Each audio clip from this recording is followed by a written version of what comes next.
When Abraham had his children Isaac and Esau, he was gathered to his people, as the Bible says, which is the Bible's language for when somebody passes away.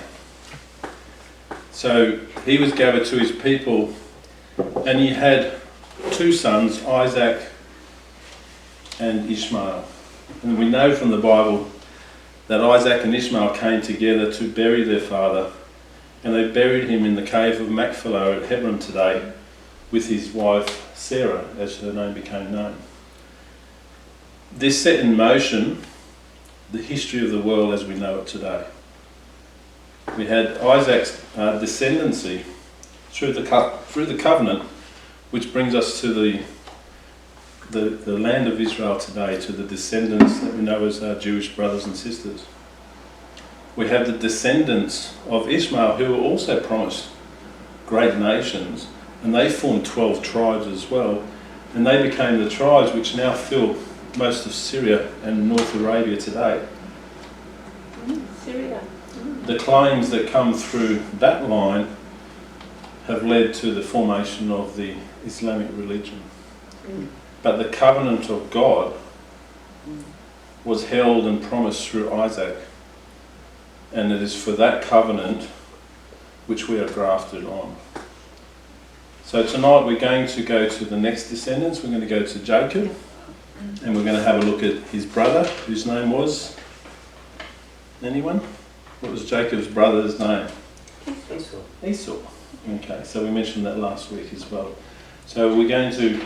So in the genealogy of Jesus, which we're following, we find that there's three patriarchs. In verse 2 of Matthew chapter 1, verse 1 to 17 for the genealogy of Jesus. But in verse 2, it says that Abraham begat Isaac, and Isaac begat Jacob. So this is on one line in the Bible. These are the patriarchs. So these are the forefathers before the nation of Israel was formed. Okay. So Jacob's brother Esau was known to be a skilled hunter, and the Bible tells us that he was preferred by his father Isaac, whilst Jacob was preferred by his mother Rebekah. So we can see right from the get-go that there's going to be some issues between the brothers and the parents, and obviously this plays out. Esau, so this is just the introduction. So Esau, he gives away his rights as the firstborn son to Jacob over a bowl of stew when he returns home hungry from hunting one day. And by so doing, he displays little value for the rightful inheritance of God's covenant. This is a pivotal moment. Now Jacob is pitched as a quiet-natured man, but not a solitary man, because he would remain amongst the tents, so he would stay at home amongst his people. Whereas his brother Esau would go out in solitude because he would go hunting. So we can see the two different characters of the brothers. In Genesis 25 verse 27, it says that Jacob was staying among the tents. So this is how we know that he remained at home. We also know from so doing he was put to work because he learnt to cook. So nobody was allowed to be idle. On one occasion, he prepared and cooked a stew when his brother Esau returned from hunting in the open country. And Esau demanded of his brother, in verse 30, he said, "Quick, let me have some of that red stew, I'm famished." So I can reflect on my childhood with my brother, and I reckon that's exactly what he would have done. My brother also has red hair, so I can connect to this message quite well. So Jacob never lived in harmony with his brother, and his mother often told him how he and his brother jostled each other within her, in verse 22 of Genesis 25, before they were born. So there's an indication that there's disharmony before the two children, even before they're born. Esau lived for the moment and for self-satisfaction, whereas Jacob was more contemplative. Considering his future, Jacob replied to Esau, "First sell me your birthright." So you can imagine what his mind must have been thinking. His brother's gone out hunting, he's at home cooking the stew, And it sounds like this is pretty premeditated. Sounds like he knows his brother's going to come home and say, I'm famished, give me some stew. So straight away, as soon as his brother speaks to him, he says, first sell me your birthright. Who would ask that question of someone that they knew? First sell me something or give me something if you wanted something to eat. It's pretty unheard of, isn't it? So it's a very strong and premeditated statement. But of course, Esau was impetuous. And he says, look, I'm about to die. What good is this birthright to me? But Jacob went one step further because it meant something in those days.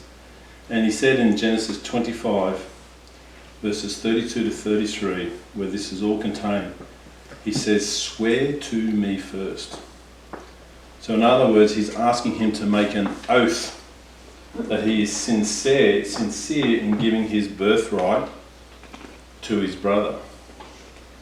So Esau, of course, famished, swears an oath. Jacob gave him bread and lentil stew. He ate, washed it down with drink and left.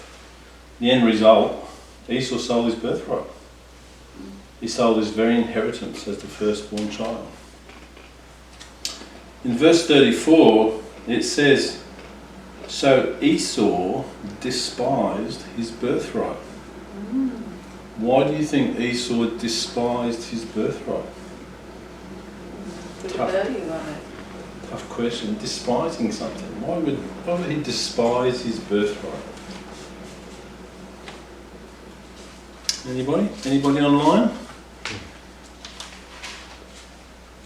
Why would he despise his birthright? What does a birthright mean? What does it imply? Responsibility. So let's go to today. Let's go to modern day royal families. What happens? Right.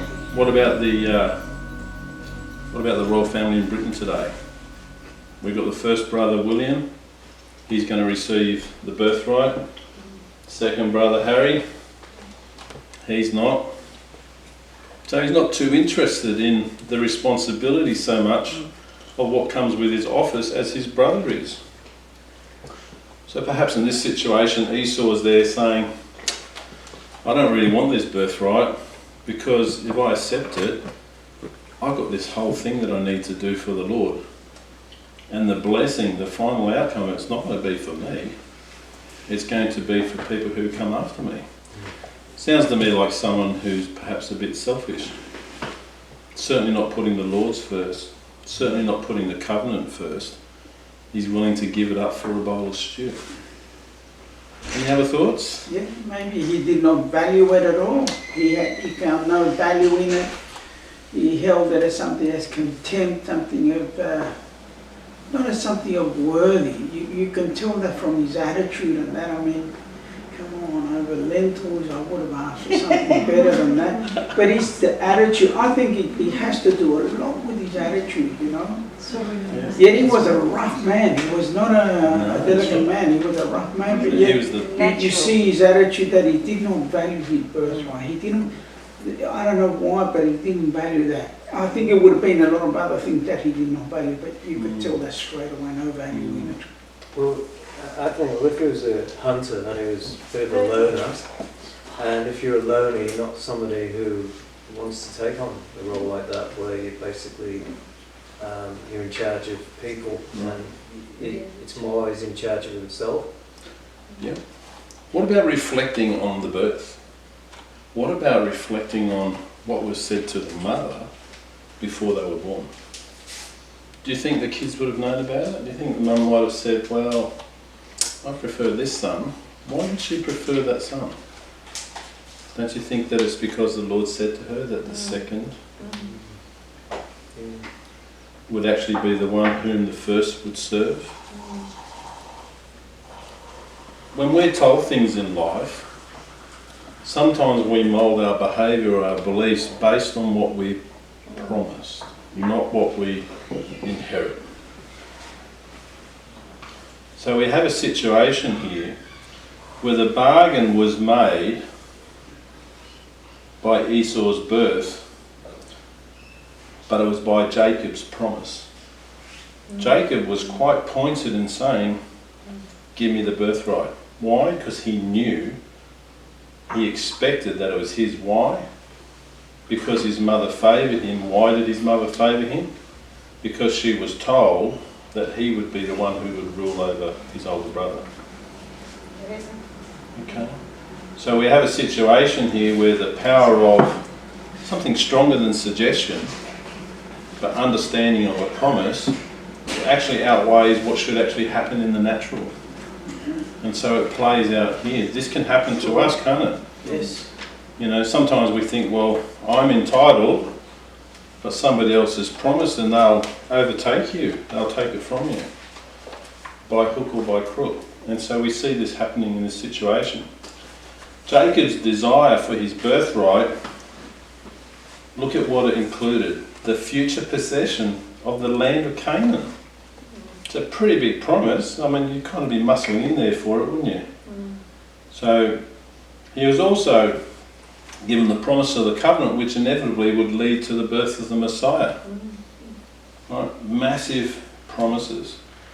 Esau's greatest foolishness was to part with God for the pleasures of the world. In this instance, it's symbolic by him saying, I want to eat. It's an instant gratification which he sought, whereas the promise was something off in the distant future. True. And so what was before him became more important than what had not yet been realised. We can all walk into this trap ourselves. But the question is, will there be any consequences for Jacob's dishonesty? What does the Bible tell us? We're going to go into it. There will be consequences. There is always a consequence for our actions. God promises us things, but he doesn't say, take it in your own hand and do it your own way. He says, be obedient to me, and he will make it happen in his way and in his time. But obviously Jacob takes it in hand at this point in time. So sometime later, there's another famine that comes into the land of Canaan. And unlike his father Abraham, Isaac took his family to the Philistine king Abimelech in Gerar again. For the Lord appeared to him and said not to go down to Egypt. Interesting, isn't it? Because this is parallel to Abraham's story. So Isaac has the same situation, but the Lord appears to him and says, don't go down. Okay? So you have to believe that there was a strong relationship between Isaac and the Lord was so strong on this, he actually appeared to him to say, listen, that's a no-go. Because obviously his own father had made that mistake and they had risked the actual covenant promise itself through losing his wife Sarah. So the Lord also confirmed the oath that he gave to Abraham, that his descendants will receive the land of Canaan, and he would have many descendants through whom all nations of the earth will be blessed. Remember that Isaac only had 2 children. Right? Isaac's brother Ishmael had 12 boys and 1 girl, 13 children. Yep. Right? Mahalath, the girl, would become a future wife of Jacob's brother Esau. Interesting. Right? So this is all tied together. So Isaac agreed to stay in Gerar, which is in the Philistine territory. But the episode there when Abraham lied to King Abimelech about Sarah being his sister rather than his wife repeats yet again. Isaac told any of the men who inquired about his wife that she was his sister because he too thought, and it says in Genesis 26 verse 7, the men of this place might kill me on account of Rebekah because she is beautiful. The story of the Bible, ancient times, is the men believing they're going to be killed because their wives are good looking. And so here is the next generation doing the same. So after a long time, King Abimelech saw Isaac caressing his wife and understood that she was not his sister. He warned the people of Gerar not to molest either Isaac or Rebekah, otherwise they would be put to death. So we have to remember this is the same king, King Abimelech. He knew what would happen because he had been struck with the same situation with the previous generation. So he gives them a warning.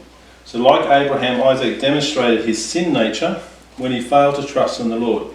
And we spoke last week about how Isaac was very Christ-like because he went to the altar and submitted himself to potentially be killed.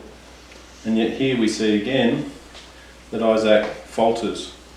And so all of the story of the Bible, it always exhibits to us that no matter how incredible some of these people were, that there was a time when their sin nature prevailed and they walked the wrong way. But in this situation again, God protected Isaac and he was blessed with great wealth. So God's covenant promise prevailed no matter what else was happening. So struck by famine, Jacob's father moved from Gerar, where the Lord blessed them. Their wealth multiplied. The Bible tells us in Genesis 26 verse 12 that they planted crop and they reaped 100-fold. Right? So that's a big increase. Flocks, herds and servants multiplied. But the Philistines became envious and filled wells dug in the time of Abraham with soil to stop their water supply. King Abimelech told them to move away, so they packed their tents and went further out to the valley of Gerar. Again, when they dug wells for water, the local herdsmen argued with them so much his father Isaac took them to Beersheba. Now we spoke about Beersheba last week because it was named after, anyone remember? What was Beersheba named after? House of idols or something like that? No, it was to do with holes in the ground filled with water. Oh, wow. It means 7 wells or the oath of the wells. Okay? So these people, we find out that they come later on and they start to fill all of these wells in. Obviously it's serious because no water, no livestock, no farming. So King Abimelech told them to move away, so they packed the tents and they went further out to the valley of Gerar, as I said. Again, when they dug wells for water, the local herdsmen argued with them so much his father Isaac took them to Beersheba. Sorry, just said that. When they arrived, Jacob's father built an altar and called on the name of the Lord. So this is something I've been talking about. Right, when things go wrong, do they go under their own strength, or do they actually submit themselves and call on the name of the Lord? Of course, call on the name of the Lord means to Pray. pray. It's great. We're getting these terminologies that the Bible uses. After praying, the tents were pitched and the servants dug a well. As they settled into their camp, King Abimelech came from Gerar with his personal advisor, a gentleman called Ahazath, and the commander of his forces called Phicol. They sought peace, they shared dinner together, and the next morning Jacob witnessed his father swearing an oath with King Abimelech, and they were left to live in peace. So again, we see these little bits of Isaac in the story, but we're talking about the next generation, Jacob now. So my perspective as I'm teaching is that this is what he's seeing his father now doing.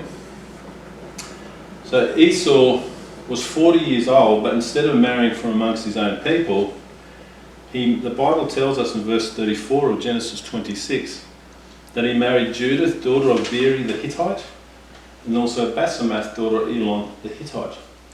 Isaac was very unhappy about this. We spoke about this. If we intermarry with people with different beliefs, practicing different worship of different gods, sacrificing children, of course this infuses into God's people, and he said, don't do it.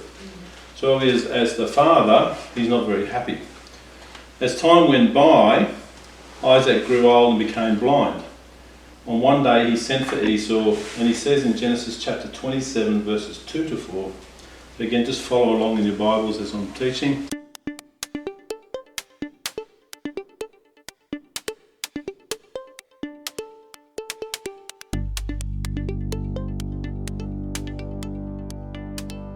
Not saying this to Jacob, he's saying this to Esau.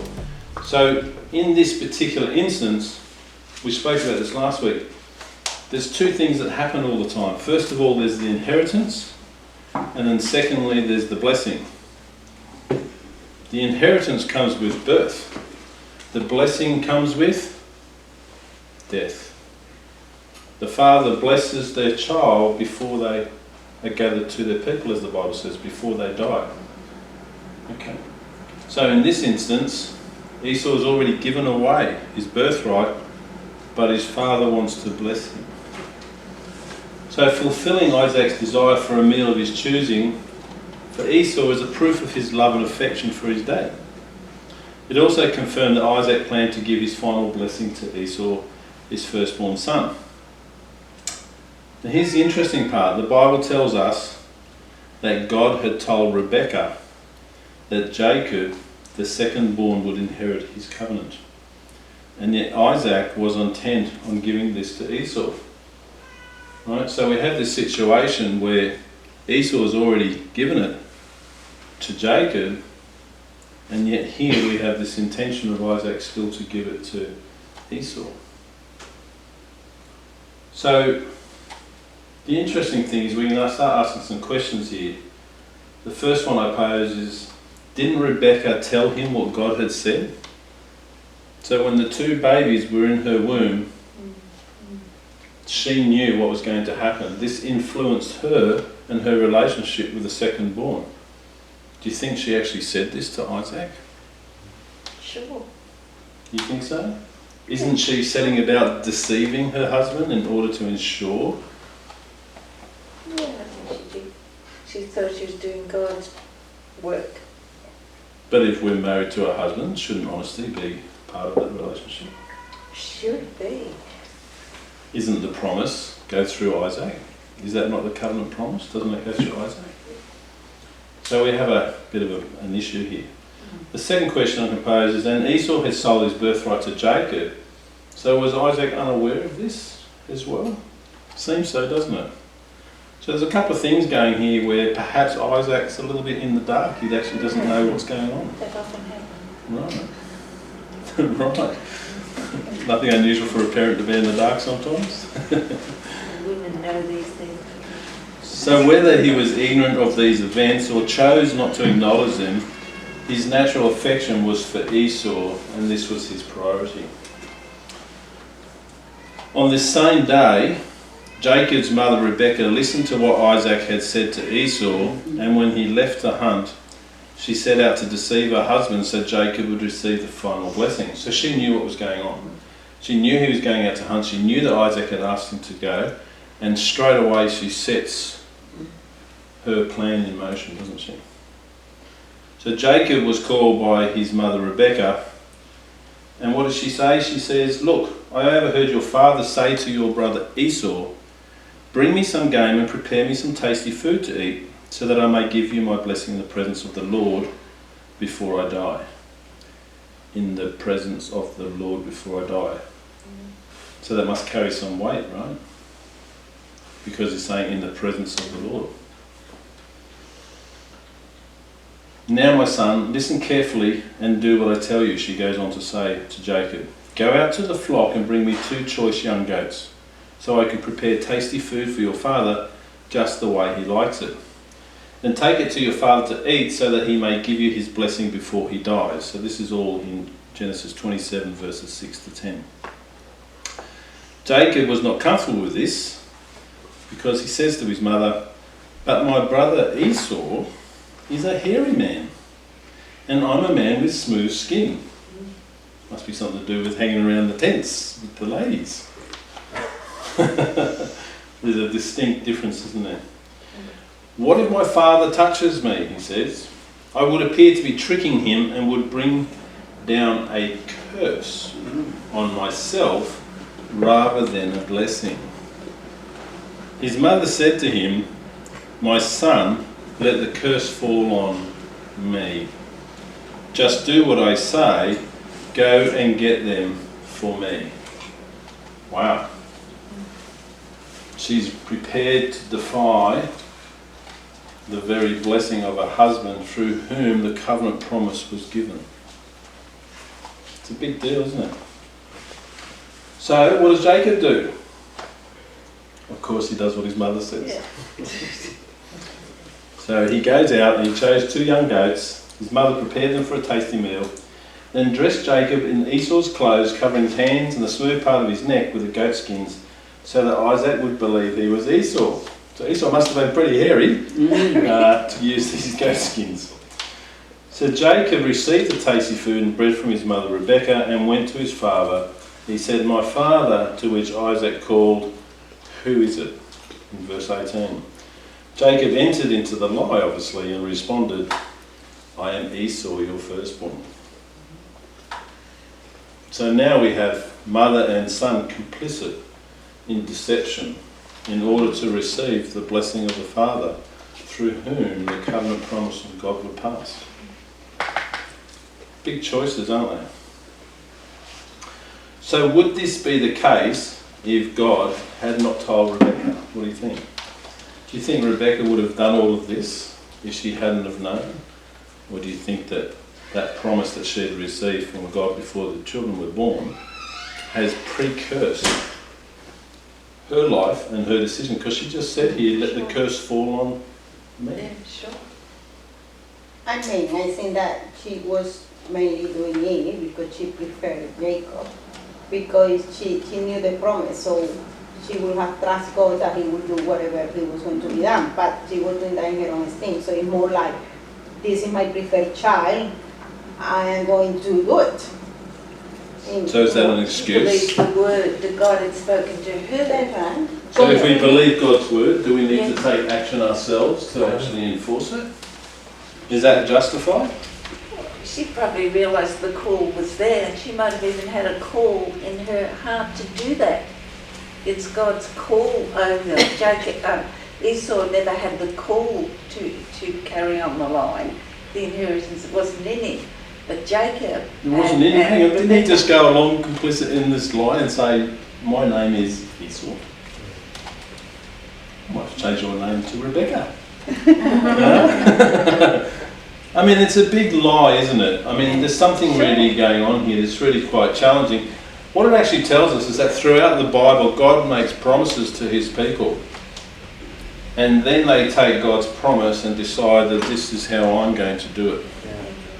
They believe in the promises you're saying, but their actions are not justified in how they go about it.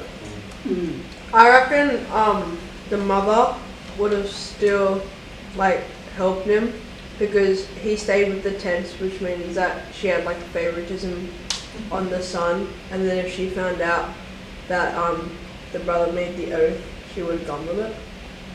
Yeah, it's quite possible.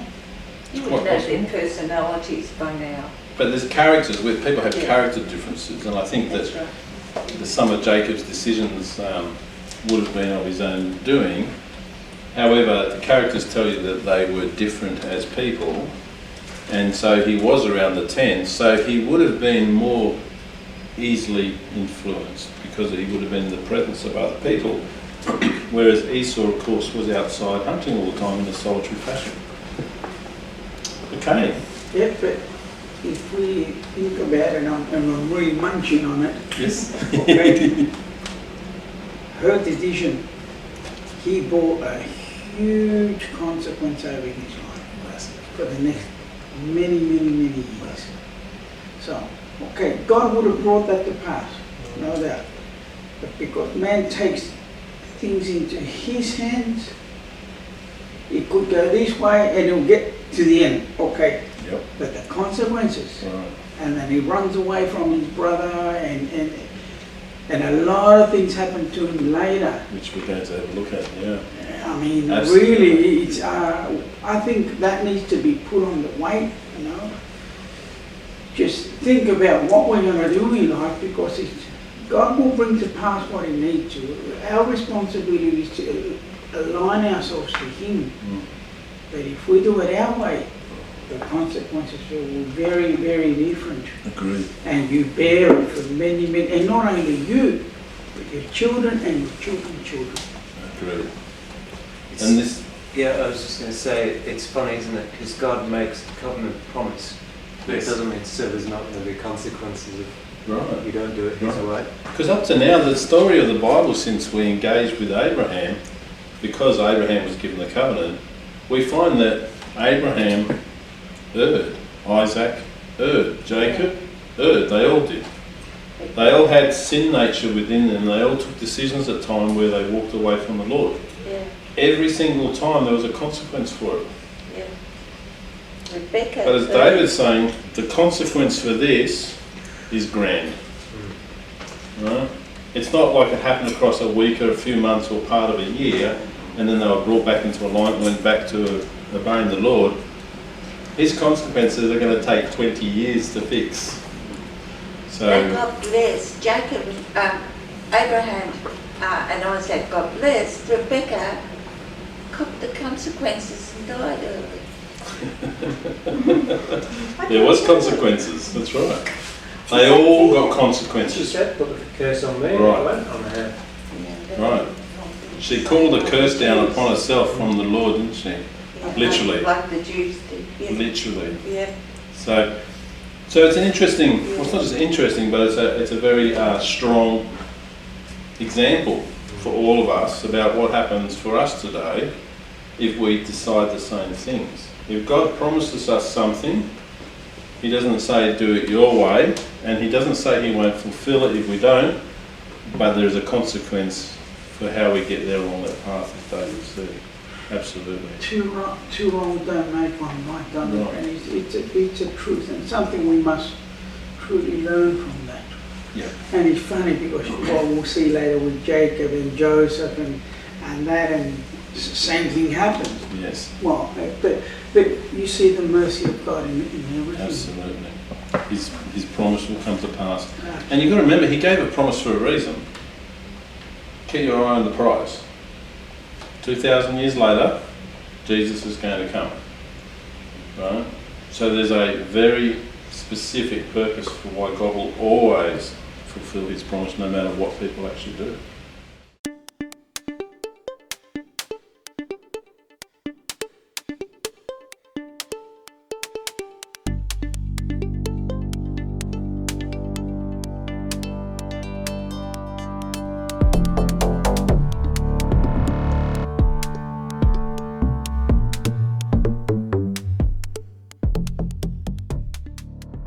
In this outcome, where Jesus says, I haven't come to abolish what came before or how the Lord told you to live, I've come to fulfill them because you failed to be able to do so.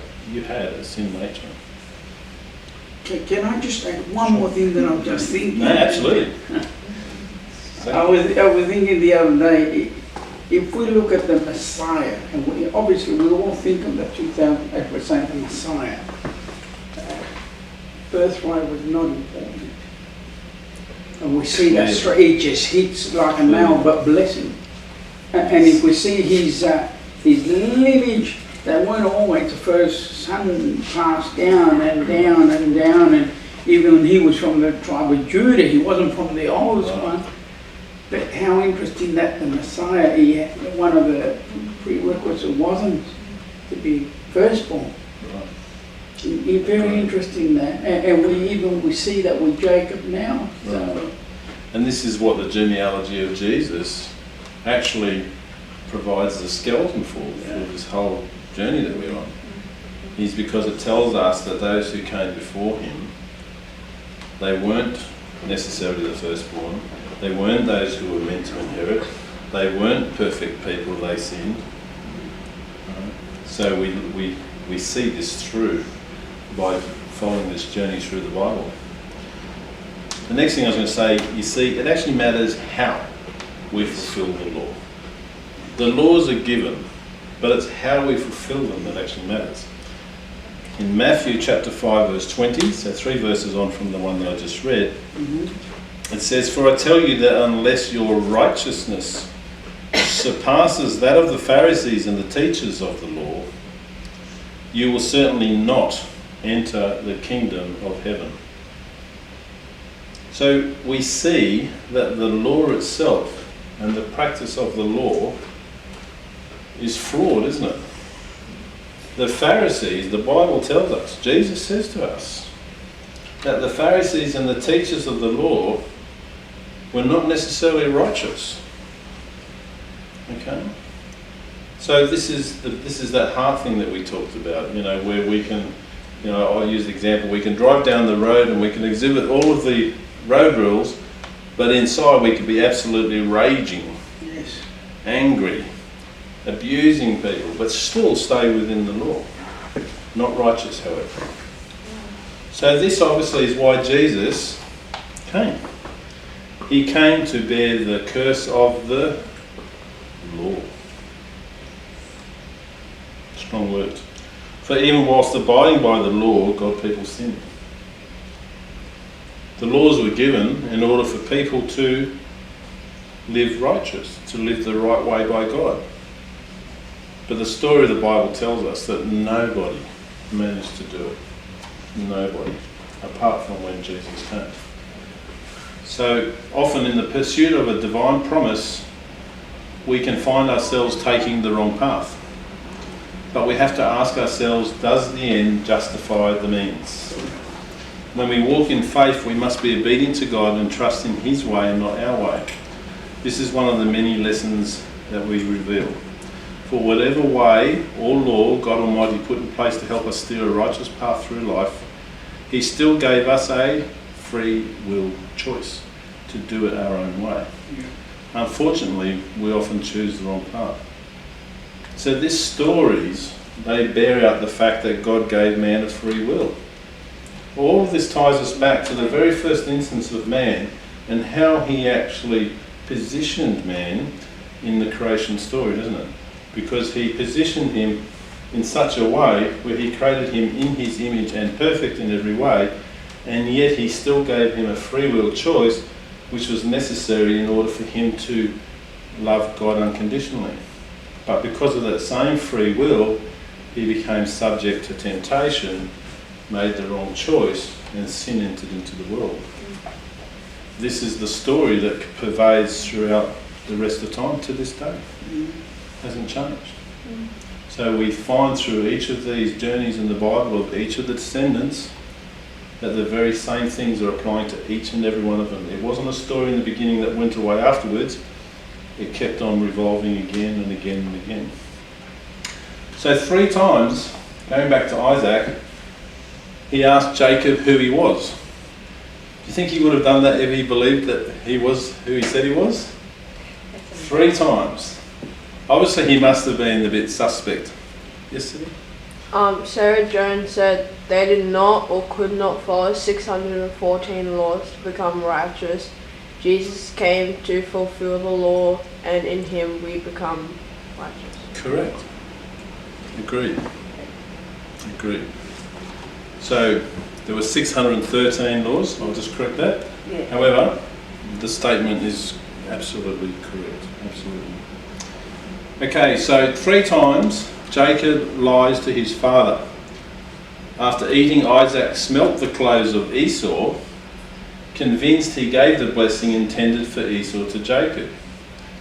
And he says, the smell of my son is like the smell of a field that the Lord has blessed.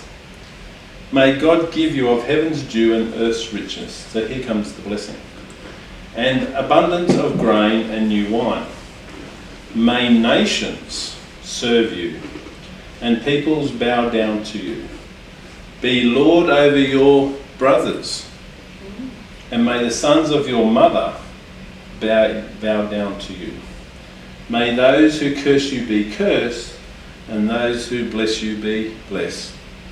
So we see the repeat of the promise that was given to Abraham coming out here from Isaac to his son. Not surprising really, is it? He's the next generation. He's repeating the same. So he gives his blessing. So Jacob leaves. He's got the blessing. No doubt he's run out the back to get rid of the skins of fur off his arms, etc. And Esau returns and went to feed his father for his blessing, only to find that Jacob had been there already and deceived Isaac into giving his final blessing. Isaac was furious, and Esau hated Jacob. Esau asked to be blessed also, but Isaac said in Genesis 27 verse 37, "So what can I possibly do for you, my son?" Clearly there's only one blessing that can be given. Realising his father didn't have much time to live, he saw no option and planned to kill Jacob to receive Isaac's blessing. Sounds familiar, doesn't it? Going back to the Cain and Abel story. Rebekah heard of his plan and sought to send Jacob away to stay with her brother Laban until Esau cooled down. To prompt Isaac to make this happen, Rebekah said in verse 46, "I'm disgusted with living because of these Hittite women. If Jacob takes a wife from among the women of this land, from Hittite women like these, my life will not be worth living." She's quickly deflecting the whole issue into another area. Right? Again, God doesn't want them to intermarry. So she's using this rational reason to actually coax her husband to actually send or give permission to send her son away to protect him. It's all very twisted, isn't it? Because Esau had previously married 2 Hittite women, who in Genesis 26 verse 35 says were a source of grief for Isaac and Rebekah, Isaac called for Jacob. So Jacob goes to see his father and was commanded not to marry a Canaanite woman. Rebekah's plan had worked. Jacob was told to go to Paddan Aram, which is in northern Mesopotamia, to the home where his mother had come from, and seek to marry one of her brother Laban's daughters. He then blessed Jacob with God's everlasting covenant. In Genesis chapter 28 verses 3 to 4 he says, "May God Almighty bless you and make you fruitful and increase your numbers until you become a community of peoples. May he give you and your descendants the blessing given to Abraham, so that you may take possession of the land where you now live as an alien, the land God gave to Abraham." So here we hear about the land and the promise of the covenant, but notice here he actually says a community of peoples. To have a community of peoples, we're going to have more than one child. Obviously, it's not surprising that we find that there's 12 boys about to come. So this is what he speaks over him. Remember, he says, "May God bless you." So this was part of the blessing, was to have children. Remember, we talked about this with Abraham. So this is what's about to happen. So Esau hears what happens and understood the nature of his father's command to Jacob not to marry a Canaanite woman. So in his defiant retaliation, being the good lad that he is, what does he do? He goes and marries Mahalath, the daughter of Ishmael, who was obviously separated from Isaac. Being out of favour with no blessing, it appears he was set on antagonising Isaac. So his father didn't give him the blessing, right? So now he goes and does something which is contrary to what his father asked of him. And what better way to do it than actually to go to his father's brother who was turfed out and marry one of his daughters? I guess he probably really wanted to get underneath his skin. So if we reflect on Rebekah's pregnancy now, before Jacob and Esau were born, God told Rebekah in chapter 25 verse 23 of Genesis, "2 nations are in your womb, and 2 peoples from within you will be separated. One people will be stronger than the other, and the older will serve the younger." He had already chosen which child would receive the blessing of his covenant. Esau's behaviour reflected this outcome when he equated the value of his inheritance to a bowl of stew. Hungry, he said to Jacob, "Quick, let me have some of that red stew. I'm famished." Jacob, of course, replied, as we've just spoken about, "First sell me your birthright." So Esau foolishly responds, "Look, I'm about to die. What good is the birthright to me?" But when Isaac was soon to die and Jacob received his blessing, Esau tried to prevent this from being fulfilled by taking his life. There will be times in our lives that we cannot change God's will, but this is telling us that we must not do evil in the hope that good will come. There's lessons in all of this for us. So we ask this question: how can a blessing obtained unfairly through the manipulation of Rebekah and the lies of Jacob go unpunished by God? Although many sins were committed, God literally has overruled them to fulfill his purpose. But there's consequences, as we discussed, for these actions, for God sits in judgment of them all. So we're going to see how this unfolds now. So Jacob obviously has got to this point where he's got to go. He's packing up his belongings and he heads northwards up this highway which we call the way to Shur.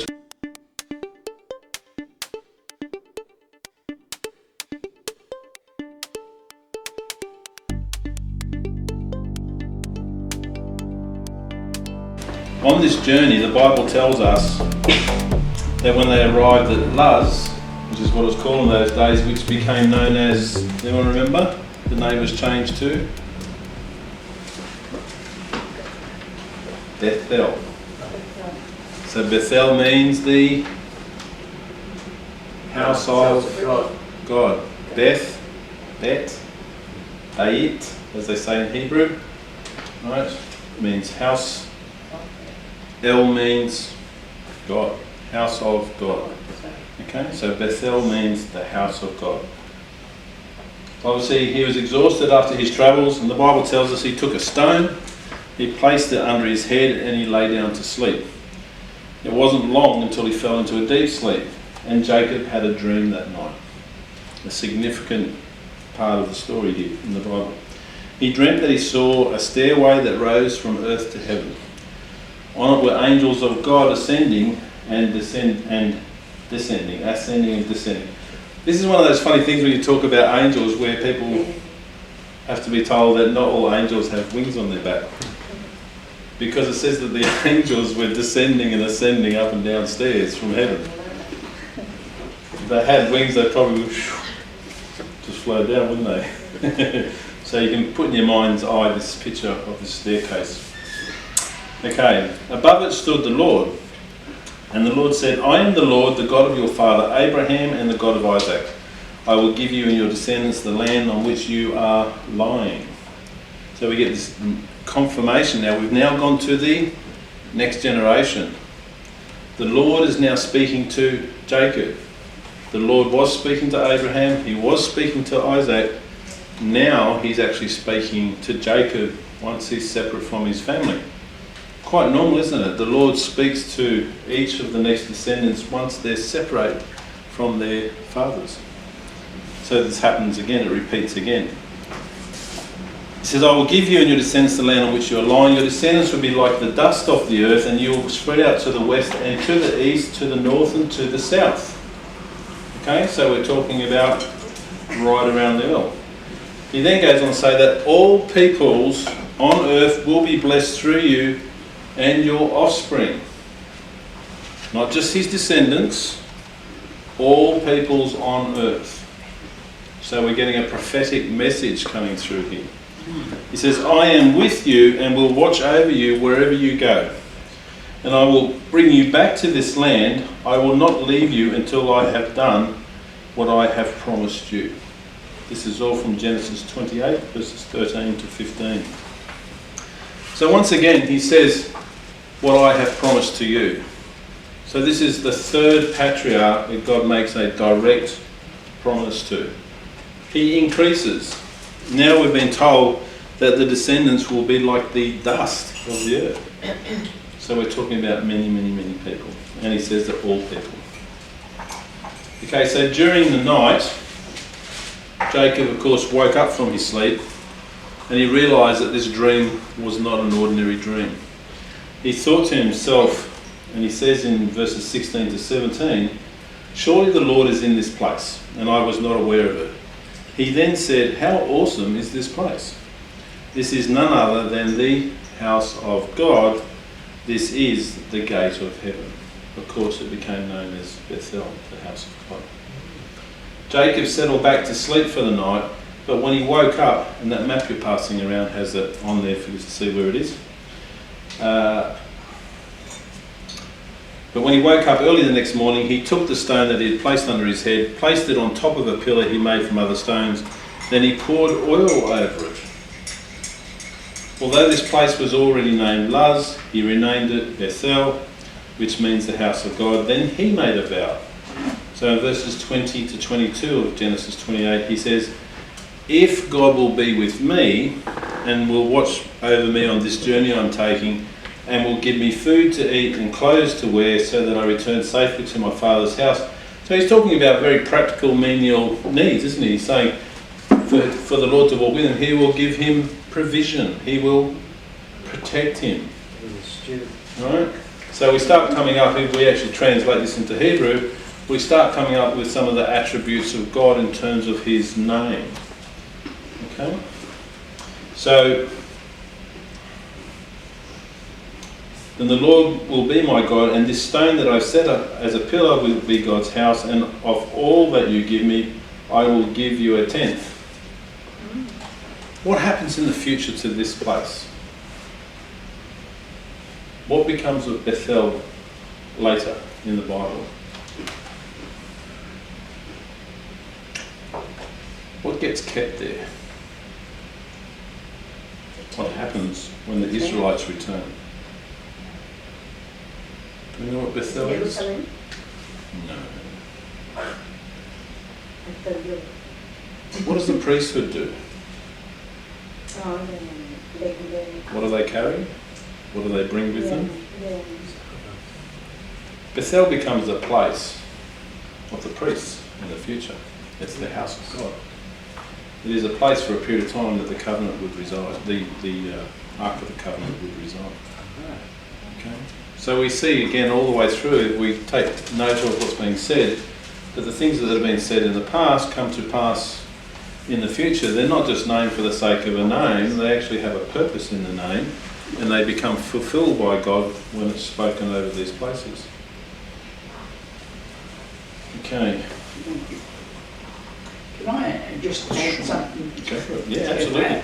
Absolutely. Now, obviously, it sounds very not what we spoke there, but we haven't considered the age. I mean, Jacob wasn't a young gun there. He wasn't 40 years old or 50.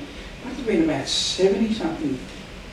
So when he goes, we see that story now, and then he goes, he gets married, and when he comes back to see his father, he's 20 years later, and that's when he has an encounter with the Lord again.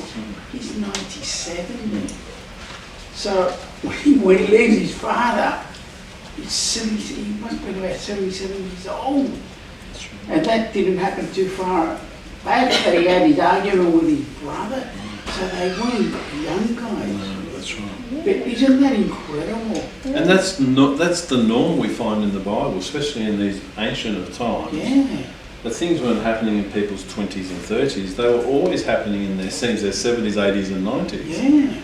You know, the stories of the beautiful women were happening, you know, in their elderly years, for I'm example. going to get beautiful. Who says you're not? Huh? I'm going to get beautiful. So there you go. So I will just go and say, because this scripture goes on to say, then the Lord will be my God, and this stone that I set up as a pillar will be God's house. And of all that you give me, I will give you a tenth. Okay? So he's making a promise back to the Lord that he is going to tithe and give a tenth of all he receives, and it's going to be dedicated to the Lord. Remember Abraham, he gave a tenth to the king, right? So we already are seeing in place this principle of blessing with a tithe, and the blessing of the tithe was either to godly people who were doing the Lord's work, or it was for the Lord's work to be done. This is already happening in these early times. So they had an understanding of this. Just a quick question, Paul. It's so relevant, but my question is this. He's going to give 10% back to the Lord. How do you do that? I mean, we can go to church and we can give that 10% to the Lord through a church. But I wonder how he would have given them back to God. Very interesting. And yet, as you said, that's a promise. But what do you have to do to earn your tenth? Are you doing something that just gives you money, or do you have to do something? You have to work at something, you have to produce something, make something, fix something. It's very natural, it's very worldly. In these days, when they talk about the tithing, and they talk about a tenth, they're not identifying it as money necessarily, are they? Right? And in fact, we know this because when they actually set up the tent of meeting, and in the future the temple, a lot of what they actually offered was their first fruits. Yes. And their first fruits were not actually money. They became money because money could be exchanged for fruits. Yes. Things that people need. Okay. So when he promises a tenth of everything for the Lord, this is going to be dedicated for the Lord's work to be done from whatever.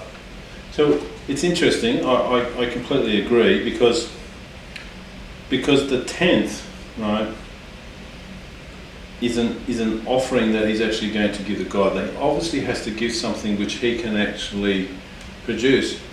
But if we go back to the story of Cain and Abel, what does God actually call on them to give? Right, it's through the sacrifice of an animal, isn't it? So we can have a look at this. When he promises a tenth, means that he's going to take a tenth of everything that he produces. But from amongst that, the laws actually say that he obviously has to make this sacrifice to the Lord. We find out when we're actually reading all this story all the time that they constantly stop, build an altar and pray to the Lord. But what do they do when they build an altar?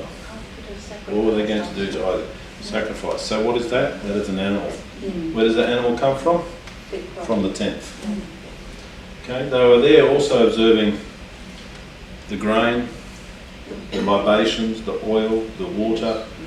So this tells us that even though they're not formalised in the Bible yet, that these things were already going on. So between God and his people, he was obviously telling them what was required of them.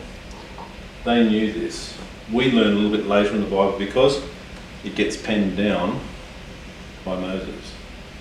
But Moses pens down what happened before him. Exactly. So we know that this is before Moses. So this was obviously already occurring. So we could go into the actual writings that Moses gives, into the ceremonial writings and the ceremonial laws of which they write, and find out what all those requirements actually were. So, okay. Thank you. So at this point in time, God had appeared to both Abraham and Isaac, Jacob's grandfather and father. Separated from his family for the first time, God appears to Jacob in a dream, and the third generation of God revealed directly that all peoples on earth will be blessed through you and your offspring.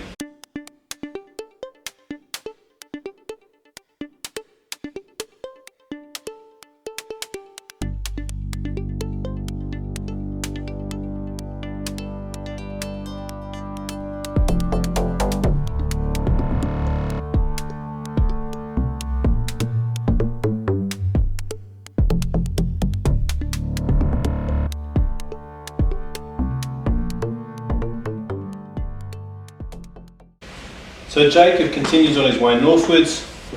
He passes through the hill country. As I said, he'll go across the Jordan. He'll go up into northern Mesopotamia. And when he gets there, he's going to find who? Who does he meet? Anyone remember? His uncle, Laban, isn't it? Right. He doesn't meet his uncle first, does he? Who does he meet? Ah, at the well. At the well. Yeah, his future second wife. His future second wife. His desired first wife, the one that he preferred the most, doesn't he? So we find that we enter into this new part of the story. So in the Bible it says that after he arrived in the land of the eastern people, so it tells us he's gone on to the other side of the Jordan River, and that's in Genesis 29 verse 1. Jacob began to look for the home of Laban in the region of Haran in northern Mesopotamia. In his search he spots a well in a field where 3 flocks of sheep lay nearby. The well was covered by a large stone the shepherds rolled away to water the sheep when they were all gathered together. He approached the shepherds and asked, "My brothers, where are you from?" "We're from Haran," they replied. He said to them, "Do you know Laban, Nahor's grandson?" "Yes, we know him," they answered. Then Jacob asked them, "Is he well?" "Yes, he is," they said, "and here comes his daughter Rachel with the sheep." So this is in Genesis 29 verses 4 to 6. And it says that she's coming with the sheep. So this makes Rachel a shepherdess. Right? She's taking care of the flock. So when he sees her with Laban's sheep, he went over and rolled the stone away from the mouth of the well and watered his uncle's sheep. So I have another picture here. Again, this will be posted on the video for YouTube. Just pass it around. You can see the well with the stone the sheep and a representation of Rachel there. So kissing Rachel, Jacob wept aloud and told her he was her father's relative and Rebekah's son. So obviously there was some relief in meeting up with kin, with family, knowing that he was in the right place.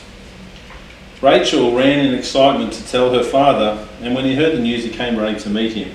After a hug and a kiss he took Jacob to his home where they talked, and Laban declared in verse 14, "You are my own flesh and blood." So there's a declaration that they are family together.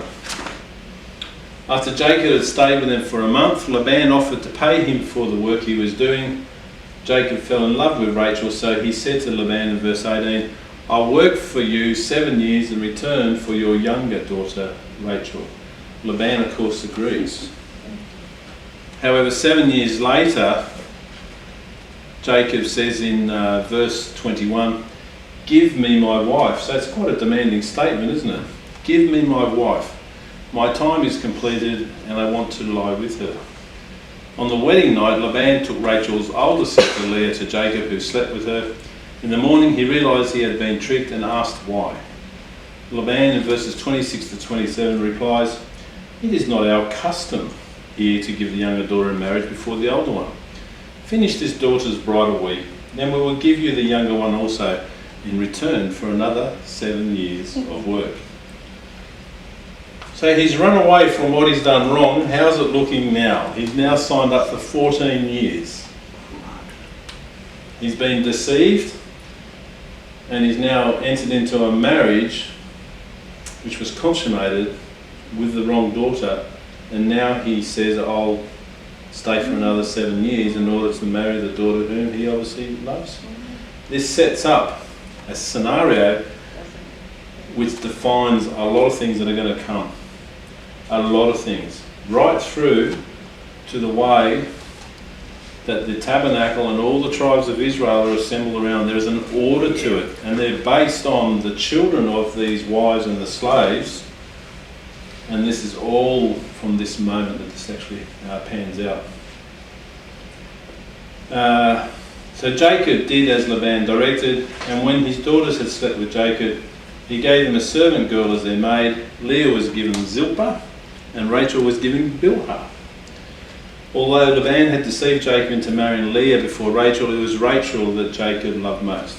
When God saw Leah was loved less than Rachel, he made it possible for Leah to have children, while Rachel remained childless.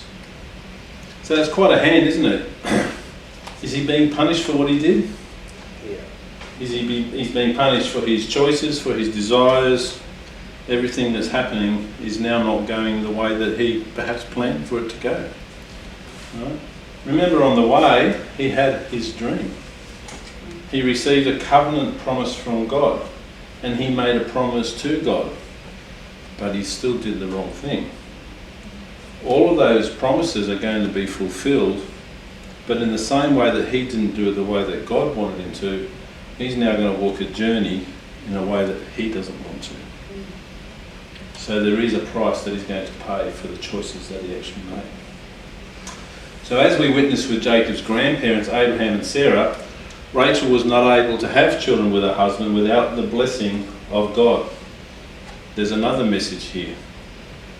Rachel was not able to have children without the blessing of God. How many people pray when they're having children, especially when they can't have them? They seek God's blessing in order to have children. The Bible tells us here that people can't have children without God's blessing. This is what it reveals. So we see the role that deceit plays. Jacob's mother Rebekah deceived his father Isaac, but now Jacob's uncle Laban deceives him. Instead of trusting God when Jacob used deceit to receive his father's blessing and inheritance, he too, like his mother, made a free will choice to sin. This answers my previous question: does Jacob go unpunished? His choices brought him trouble. He fled his family home because his brother threatened to kill him, and when he desired one woman in marriage, he not only ended up with two, but his preferred wife was unable to have children. Excuse me. Leah, whom he loved less, could. Jacob's future is in the hands of God, very clearly. A future in which he fathers 12 sons and a daughter. After Leah gave birth to Reuben, Simeon, Levi and Judah in succession, Rachel, like Sarah, didn't ask God for his blessing, but rather in her desperation gave Bilhah, her maidservant, to sleep with Jacob. Reminiscent of Abraham and Sarah, isn't it? Any offspring born by her not only became the child of Jacob, but because Bilhah was Rachel's maidservant, the child also became Rachel's daughter. So we see these laws coming through of the inheritance of the firstborn child being enacted here once again. So we can see in early times that God's laws were governing society. Right? They weren't absent.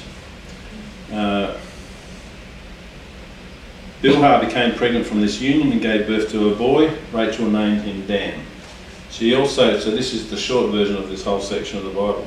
She also fell pregnant again, this time giving birth to another boy who Rachel named Naphtali. The birth of these two sons led Rachel to believe she had won back favour with God. She didn't have them herself, but because the slave was able to have them, she said, oh, that must be all good. So very odd, isn't it? She also believed she had won a victory against her sister Leah, realising she was no longer having, against her sister Leah, realising she was no longer having children. Remember, she'd had 4, but now she wasn't having any, but the slave of Rachel's were. So what does she do? She gets Zilpah to come into play to Jacob. Jacob was a busy man. Poor Jacob. And she bore 2 sons, and they become Gad and Asher. So here we are, we have the heads of the tribes of Israel being formed through these choices. So even these children that were being conceived, there's nothing pure going on here, is there? When we start talking about inheritance, when we start talking about descendancy, we find that they're not all born the right way. So during the wheat harvest, Leah's firstborn son Reuben went out into the field and found some mandrakes. Do you remember this part of the Bible? So this is a bit of an odd one. These plants were loaded with large yellow berries which were used in medicine and magic because they were believed to create fertility. So what does this tell us now? They're now walking away from God again. They're trying to use something that God doesn't want. They were also used apparently as love charms. Giving them to his mother Leah, Rachel asked for some too. But Leah says in Genesis 30 verse 15, "Wasn't it enough that you took away my husband? Will you take my son's mandrakes too?" So obviously where they were living, they were now being infused with things that were not of God. You might remember in the idols lesson I talked about henotheism, right? Where they knew God, believed in God, but they also participated in ungodly beliefs as well. And this is one of those times. So it goes on, but Rachel was so determined in her negotiation that she offered Leah to sleep with Jacob that night. Yeah. Leah agreed and her prayers were answered. She became pregnant and bore another son named Issachar. He was not to be her last though, for she became pregnant twice more and gave birth to a final son called Zebulun and a daughter named Dinah. Then God remembered Rachel, the Bible tells us. He listened to her prayers and she was blessed. So this tells you that she tried man's way, and once again she came back to the Lord and asked him to bless her because she still had no outcome. Right? Another lesson for us. If we try and do it our way, God's not going to bless it. So it says he listened to her prayers and she was blessed. She gave birth to her own precious son. She named him Joseph. And in Genesis 30 verse 24 she says, "May the Lord add to me another son." So she's expecting to have 2 children. Yeah. Okay, so at this point in time, we're in the land of Mesopotamia. There's now how many boys? There's 11 boys and 1 daughter. Okay, so we're still 1 short. So after the birth of Joseph, Jacob yearned to return home to the land of Canaan.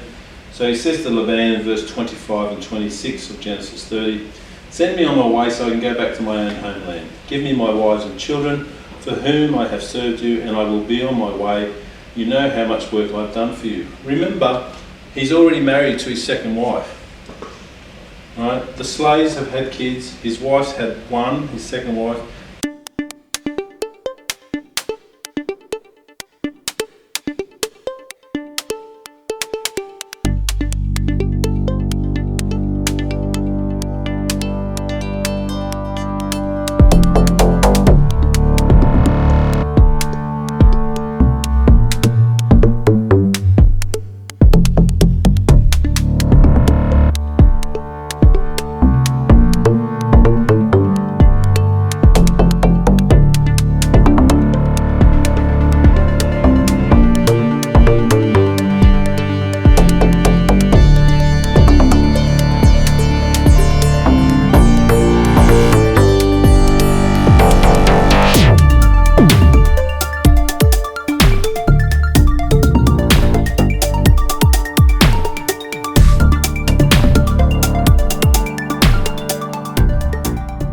So he now knows that this is the time. It's time to go back. Jacob left without Laban knowing. He put his children and wives on camels. He drove his livestock ahead of him, and he took his servants and all the goods he'd accumulated and fled. Jacob crossed the Euphrates River, of course, and headed for the hill country of Gilead. So he's going home. With much longing, Jacob was on his way. But of course, 3 days passes and Laban's angry. They've disappeared. So he pursues Jacob and his entourage. He chased them for the next 7 days, and because he's not carrying flocks and kids and all the rest of it, he catches up to them. But the night before he catches up to Jacob, it says that God appeared to Laban, and when he was fast asleep, he spoke to him and warned him not to threaten Jacob in any way. So again, wrong doesn't make right when we multiply it with wrong, but God's going to protect his covenant. Right? So this tells us that Laban knew of God. God spoke to Laban. So once again, we find that God doesn't just speak to those whom he's on this journey with or taking on the covenant promise, but also to those around him in order to make sure that it actually happens. So 10 days since Jacob had left, we find, where am I? Okay, so there's another map here. I won't go through the details. Again, I'll put this onto YouTube. We can have a look. This has just got the route that they came back into the land. So repeat of that map.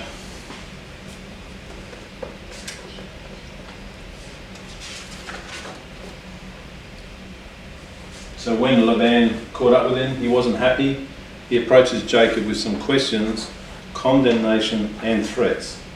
He says, "What have you done? You've deceived me, excuse me, and you've carried off my daughters like captives in war. Why do you run off secretly and deceive me? Why didn't you tell me so I could send you away with joy and singing to the music of tambourines and harps? You didn't even let me kiss my grandchildren, my daughters, goodbye. You have done a foolish thing. I have the power to harm you, but last night the God of your father said to me," doesn't speak of relationship very much, does it? But it does speak of the fact that he knew who he was.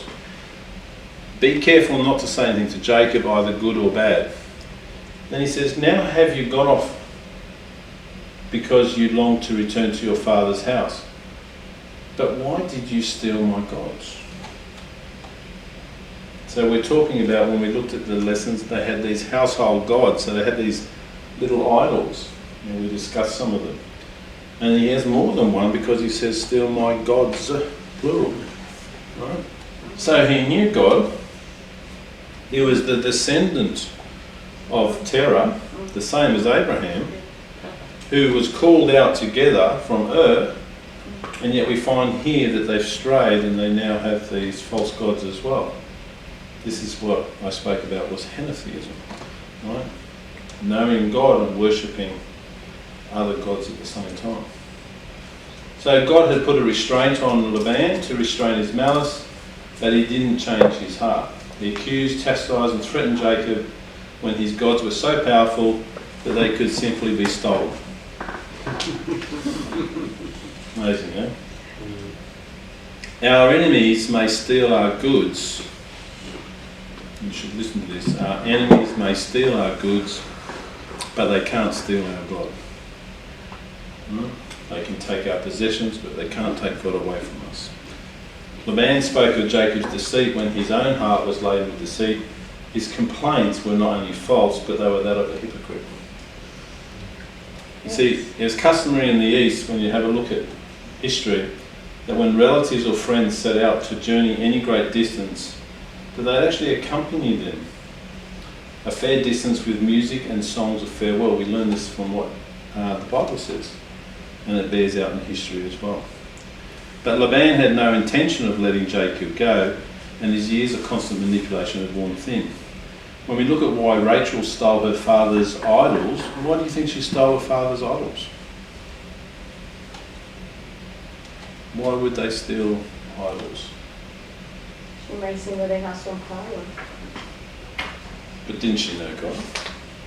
Wasn't she married to Jacob, who had the covenant promise? Makes you wonder what the conversation and the belief and the relationships were like, doesn't it? Because here's Rachel marrying Jacob, and yet here she is taking her father's idols. Do you think she was doing that because she believed in them? Or was she doing that because she wanted to spite her father because he caused them to remain when she perhaps wanted to go? Her father had caused her to wait another 7 years to be married because he put Leah forward first. She had wanted children with the man that she loved, and yet Leah had the children when she was unable. So perhaps her choice to take these idols was not one of faithful belief, but one of spite and hatred for those who had come against her. She wanted to lash out and hurt them. Okay. So when we look at why Rachel stole her father's idols, they were actually talismans in these days. And David would understand this. So she would actually believe that they would ward off evil and misfortune, even regardless of her understanding of whom God was. Their use makes us aware that her family, who left the idolatry of Ur behind, had actually turned back to idolatry again. It's quite clear. So we learn in this journey that those whom are being married, remember what God said, don't intermarry with women from foreign countries because, and here it's happening. So even though people are warned all the time, their desires cause these things still to occur. So Jacob expected that he would be treated unfairly at the hands of his uncle, so he answers, I was afraid because I thought you would take your daughters away from me by force. Not knowing his wife Rachel had stolen the idols, he gave permission for Laban to search for anything of his, so he stood aside. But of course, Rachel did something to stop him from finding them. And she sat on the camel saddle and she said in verse 35, don't be angry, my lord. She's not talking to God, this is lowercase l. She's talking to her husband, to her father. She says, that I can't stand up in your presence, I'm having my period. So he goes, oh, okay, I'm out of here. And she gets away with it. Okay. So after so many years of submitting to Laban's deceitful authority and enduring this unsuccessful search, Jacob then gets angry and he confronts him and he says, what is my crime? He'd had enough. He spoke his mind. He told Laban he'd given 20 righteous years of his life and was justified to take his properties, possessions, his wives and his children. 20, how many, what years? Righteous years. Were they righteous? No. So we see God's hand on this situation. Okay. So Jacob made it clear that he had been blessed by God despite Laban's constant deceit. Laban still claimed all that Jacob had was his, but the righteousness of Jacob pacified him until he conceded. And he says, yet what can I do today about these daughters of mine or about the children they have born? Come now, let's make a covenant, a contract, you and I, and let it serve as a witness between us. So Laban proposes a covenant to bind Jacob to be kind to his daughters and not to take another wife, while he promises for himself not to cause trouble for Jacob. They agree to set up a pillar of stones as a memorial and a boundary that neither must cross to harm the other. So when they put the cairn of stones up, it was actually a limit to where they could go. So that means they couldn't actually pass by. So this is why they put up there. Jacob offers a sacrifice, a peace offering in which they share a meal. They spend the night and then they part way in the morning. Okay, so after they departed, Jacob packs up his camp, and as he set out to go on his way, the angels of God met with him, and he said, this is the camp of God, in verse 2 of Genesis 32. Reflecting on his experience, Jacob named this place Mahanaim, which means two camps. The camp of Laban, the camp of his, separated by the cairn of stones. And he headed westwards down the gorge by the Jabbok River. As he approaches home, he prepares himself to meet Esau and sent messengers to deliver a submissive greeting. So here he is, he's been away for 20 years, he's coming back, and now he's going, oh my goodness, I've got to face my brother now. So things aren't really going too well for him, are they? It's one thing after another. And it says here he needs to deliver a submissive greeting. So they travel south along the king's highway, down to the country of Edom where Esau is settled. They found him and said, "Your servant Jacob says, I am sending this message to my lord that I might find favour in your eyes." When they returned, they told Jacob his brother was coming with 400 men to meet him. This immediately, of course, made Jacob nervous, and he began to fear the upcoming encounter because he obviously thinks his brother is going to perform some retribution on him. But the reason that he's fearing is what? Why is he fearing his brother? Is it just because he thinks he's going to get hurt? Why else would he fear his brother? What do you think? Because he took his blessing. Right, which means that he'd actually wronged his brother. So despite everything else, he still did the wrong thing, and he recognised at this point in time, because now he's got to face the music. He's got to front up to his brother, regardless of what his brother's doing to him, but he's actually got to basically apologise for what he did wrong. Okay, so because he was frightened, he prayed to God for safety. He split both his people and livestock in two, so if attacked, at least one group had a chance to get away. He then sent many servants bearing gifts of differing herds, perhaps thinking the gifts will help Esau to forgive him. Sound familiar? People do something wrong, they come bearing gifts. Sorry, sorry, sorry. So when they come to the point of contact, they hope to soften the blow because they've offered these gifts. Excuse me. So that night Jacob took his 2 wives, 2 maidservants, 11 sons, and all he owned to cross the ford of the Jabbok River, but he remained behind. Whilst there a man came and wrestled him throughout the night. The night had almost passed, but he did not give up. Just before daybreak the man hit Jacob's hip, threw it out of joint, and insisted Jacob let him go. But Jacob refused until this man gave his blessing. So in verse 28 of Genesis 32, Jacob asked for his name.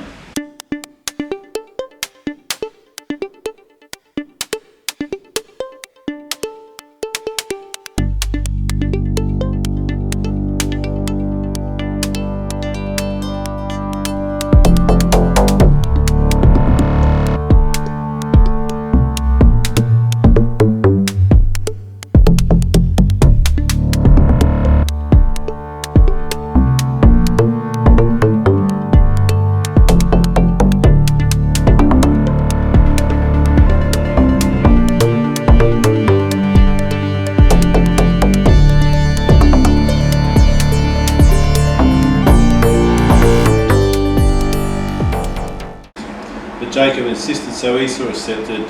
Esau said, "Let us be on our way, I'll accompany you." So Esau is expecting that his brother's return and he's actually going to join him.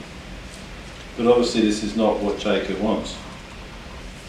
So Jacob doesn't want to stay in Edom, but even though he was relieved, so Jacob neither wanted to go nor did he trust him still. He was just happy that he wasn't going to attack him or kill him. So he makes an excuse. In Genesis 33, 13 to 14, he says, "My Lord knows that the children are tender and that I must care for the ewes and cows that are nursing their young. If they are driven hard just one day, all the animals will die. So let my Lord go ahead of his servant while I move along slowly at the pace of the droves before me and that of my children, until I come to my Lord in Seir," which is Edom. Esau offered to leave some of his men behind, but again Jacob refuses and they part company. Esau returned to Edom, but Jacob of course didn't follow. Instead he continued down the gorge to a place where he built a shelter for himself and his livestock, and this place is called Succoth, and Succoth means booze or shelters, that's right.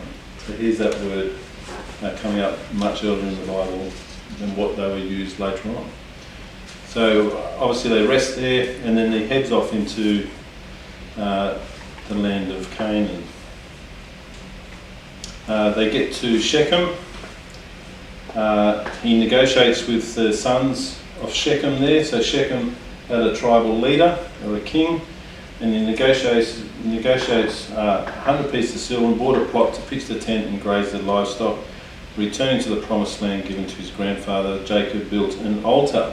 So once again re-enters the land, builds an altar, and called it El Elohi Israel, which means mighty is the God of Israel. Genesis 33:20.